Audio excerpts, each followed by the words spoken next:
Para mí es un placer encontrarme en un club de tanto prestigio como es el Club Santiago Alba, y por eso quiero agradecer de corazón a Felipe Martínez Agarra la invitación y a Luis Carlos Martínez por su presentación. Mi idea, cuando yo estuve hablando con Luis, tomando un café, era hablar de constitución y resiliencia al populismo. He visto que las invitaciones, el título es parecido, era España y resiliencia al populismo, pero en el último momento decidí cambiarlo. Decidí cambiarlo porque hoy estamos al día 13, hace más o menos una semana que hemos celebrado el aniversario de la Constitución, y entonces mi intención era fundamentalmente llevar la contraria a lo que suele suceder el día en que celebramos la Constitución.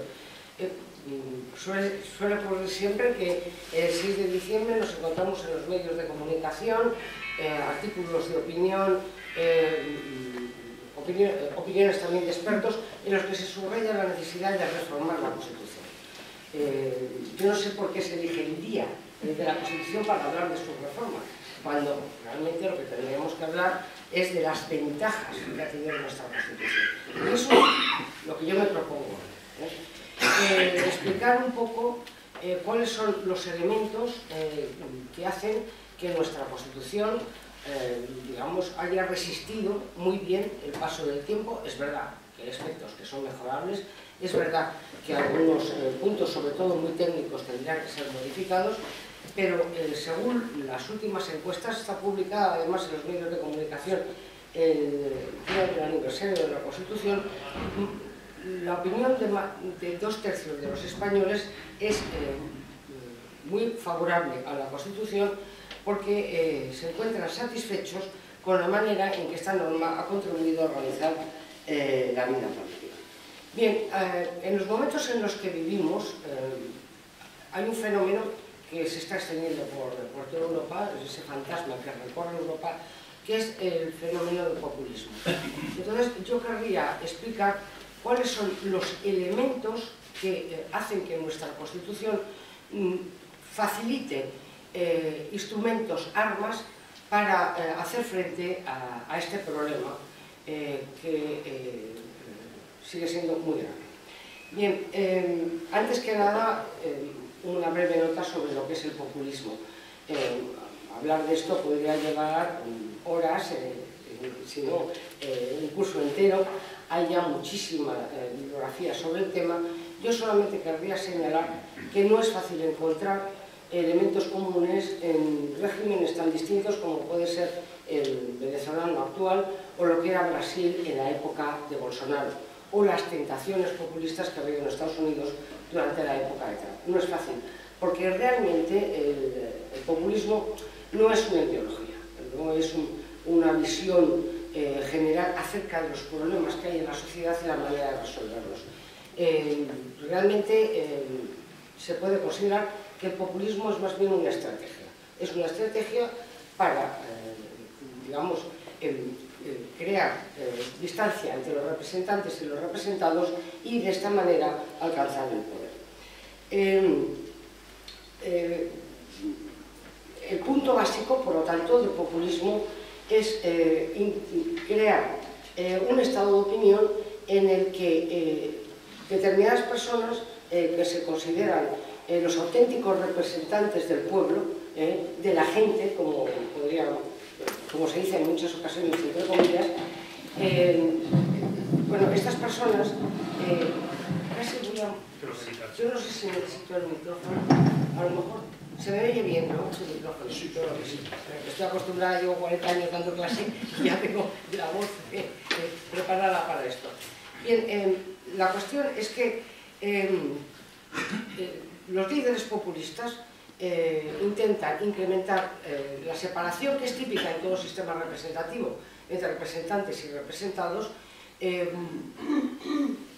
enfocando los dirigentes políticos como una serie de personas que están ahí simplemente en beneficio propio para servirse del cargo y que son insensibles a las demandas de los ciudadanos.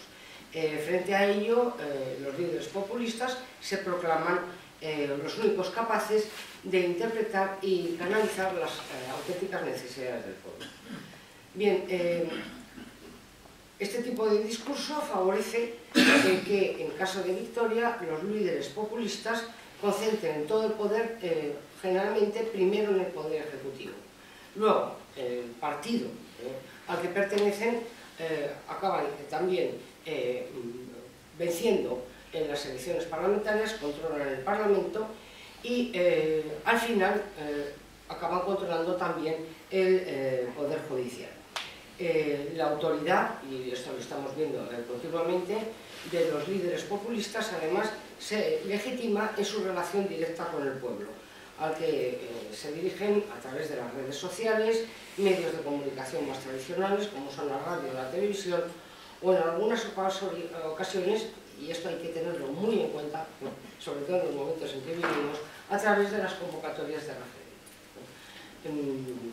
Hace un par de años yo estuve en México observando las elecciones, creo que eran al Parlamento, y llamaba mucho la atención la manera en que el presidente mexicano captaba en plena campaña electoral la opinión pública a través de unas entrevistas, más bien, realmente eran una especie de speech que todas las mañanas hacía a través de la televisión pública y que se llamaban las mañanas del presidente.